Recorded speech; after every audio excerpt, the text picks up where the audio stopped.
Y otro tema también que tiene que ver con la violencia es en el que un candidato de la alianza PRI-PAN-PRD y además exgobernador, Sergio Estrada Cajigal Ramírez, pues está teniendo problemas por un hecho de violentar a las mujeres. Y mire, ya tenemos en la videollamada a un especialista en derecho que nos va a hablar de este asunto. Tenemos ya en la videollamada hasta la ciudad de Cuernavaca a el doctor en Derecho Cipriano Sotelo, que nos va a platicar acerca de este tema del caso Sergio Estrada Cajigal, exgobernador de Morelos y actualmente candidato a la Diputación Federal por el Distrito 1 por el PRI-PAN-PRD. Hay que decir que Cipriano Sotelo es licenciado en Derecho, máster en Derecho y doctor en Derecho. Desde hace 30 años es abogado, litigante y catedrático universitario y nos va a ilustrar hoy sobre este asunto. Lo saludo con gusto. Doctor Cipriano, ¿cómo está? Muy buenos días. Hola, mi querido Evaristo. Qué gusto poder saludarte a ti y a tu auditorio. ¿Qué situación esto de la violencia generalizada? Pero en particular hablemos de este asunto de Sergio Estrada Cajigal, que desde el inicio de que quería ser candidato, bueno, pues empezaron a dar voces contrarias a su participación. Sin embargo, pues está registrado y hoy está atravesando por una situación complicada. Ayer nos enterábamos que fue enviado a un penal a otro estado. Coméntenos, por favor, doctor, ¿cuál es la situación de este hombre, la situación legal? Por supuesto, mira, desde que se hizo público el caso, se dijo que Sergio Estrada estaría enfrentando un proceso de carácter penal en Quintana Roo, bajo el supuesto de que 2 años atrás había ido a pasar algunas vacaciones con una fémina y que pues en ese lapso de tiempo tuvieron algún altercado. A la postre resultó que ella acudió a la fiscalía de aquel estado a señalar a Sergio Estrada como su agresor. Le imputaba violencia en su integridad corporal. Las investigaciones no suelen ser rápidas en ninguna parte del país y en Quintana Roo no fue la excepción.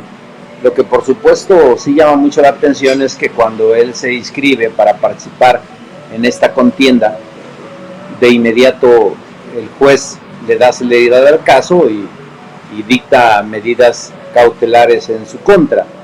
Se supo que inicialmente el juez había determinado que podía quedarse en su domicilio en Cuernavaca, Morelos, y le prohibía acercarse e inclusive salir de la casa, buscando garantizar la integridad de la fémina y además de hacerle frente al proceso, que es una de las finalidades de la imposición de las medidas cautelares, garantizar que el imputado le haga frente al proceso.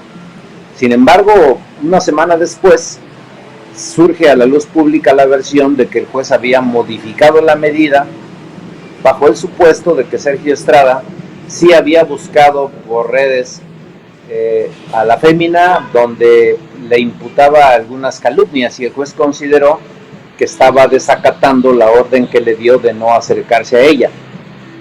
Lo curioso de todo esto, Evaristo, auditorio, es que un abogado defensor lo primero que le recomienda a su cliente es promover un amparo, sobre todo si se estima que es injusto el hecho de modificarle la medida cautelar de prisión domiciliaria a prisión preventiva, e irse a encerrar a un penal de aquel estado.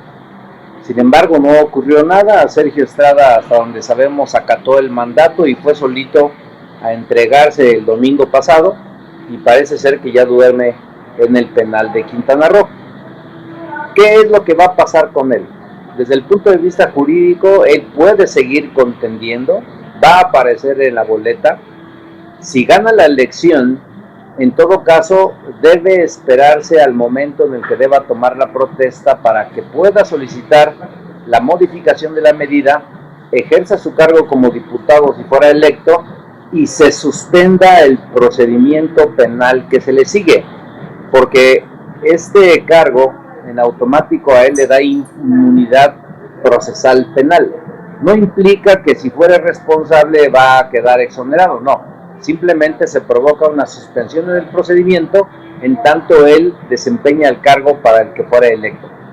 Si resultare perdedor en esta elección, su proceso penal va a seguir como a cualquier otra persona.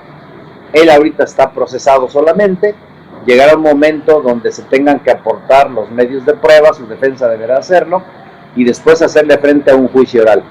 Por lo pronto el juez determinó, hasta donde sabemos, que la prisión preventiva que se le impuso a Sergio Estrada sea por 6 meses, pero hay posibilidades de duplicarse. En la práctica, si bien es cierto que las medidas cautelares no deben exceder de 6 meses, lo cierto es que se van duplicando, tratando de justificarse, e incluso tiene una durabilidad de hasta 2 años. Así lo ha determinado la Corte por la complejidad de los casos y la tardanza en la emisión de los veredictos por parte de los tribunales. Eso tan interesante, doctor. ¿Hay antecedente de algo semejante en la historia política del estado de Morelos o de otro estado en donde haya tenido que interrumpirse el proceso dada la condición, la inmunidad, por así llamarlo, de, en este caso, el candidato o el político? Fíjate que no que yo recuerde, un caso idéntico no que yo recuerde. Sí hubo hace 3 años un caso muy importante en Morelos, donde un candidato a presidencia municipal del municipio de Amacuzac fue detenido previo a la elección.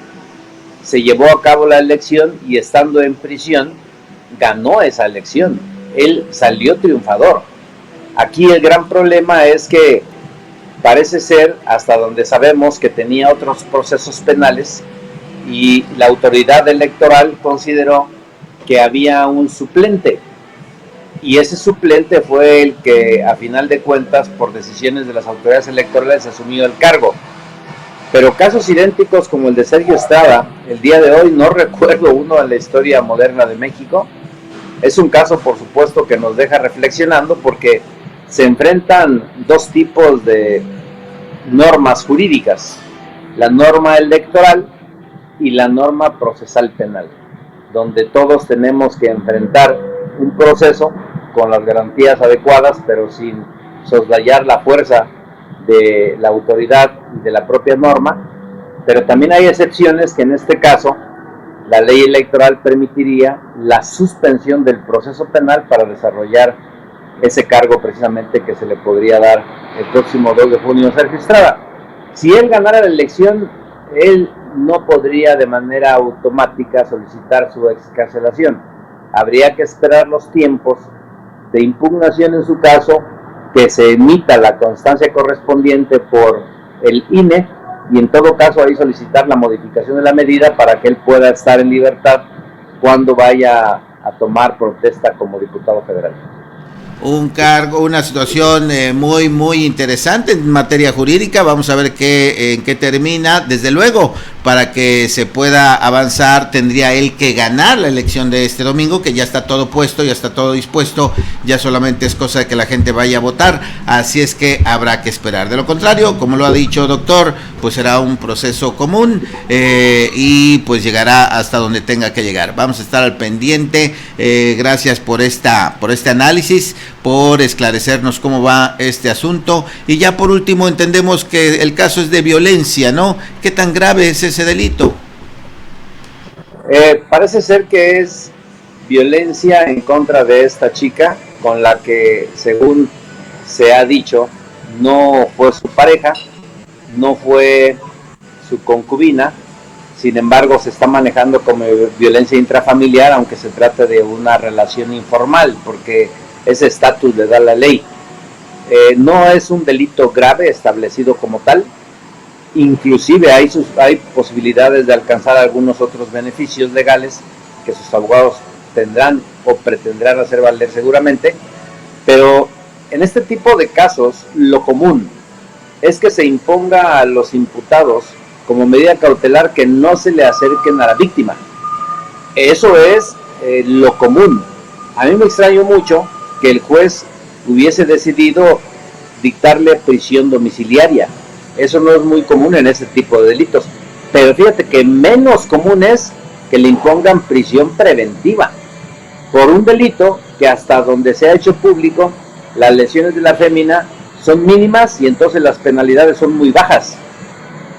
No conozco a ciencia cierta el proceso, solo por lo que se ha difundido, el conocimiento jurídico es el que tenemos en base a lo que se ha dicho a través de los medios de comunicación como ustedes, salvo algún error que pudiera coincidir con lo que hay ahí, no me atrevería a hacer alguna formación, pero si seguimos la dinámica de lo que se dice en medios, inclusive la penalidad pudiera ser cuando mucho de 5 años de prisión, en el supuesto que era alcanzar a una responsabilidad penal de 2 a 5 años, por el tipo de lesiones que se han vertido públicamente, insisto, que pudiera discrepar con lo que hay en el expediente porque no lo conozco, pero acorde a lo que se ha dicho, las penas no son pues tan abultadas como para que amerite una prisión en un penal como es el de Quintana Roo ahora. Correcto, pues muchas gracias, doctor Cipriano Sotelo. Por lo menos este tema ha podido evidenciar que lo que dicen las mujeres, ¿no? Que no se permitan que violentadores estén participando, y bueno, habría que desmenuzar y analizar ya muy particular este tema, que por lo pronto ya está ahí, ya está avanzado el proceso, y que el próximo 2 de junio se verá qué rumbo toma en caso de que ganara. En caso de que no ganara, pues seguiría de manera cotidiana. Muchas gracias, doctor, que tenga un excelente día. Yo soy el agradecido, Evaristo, te mando un abrazo a ti y a tu auditorio. Buen día.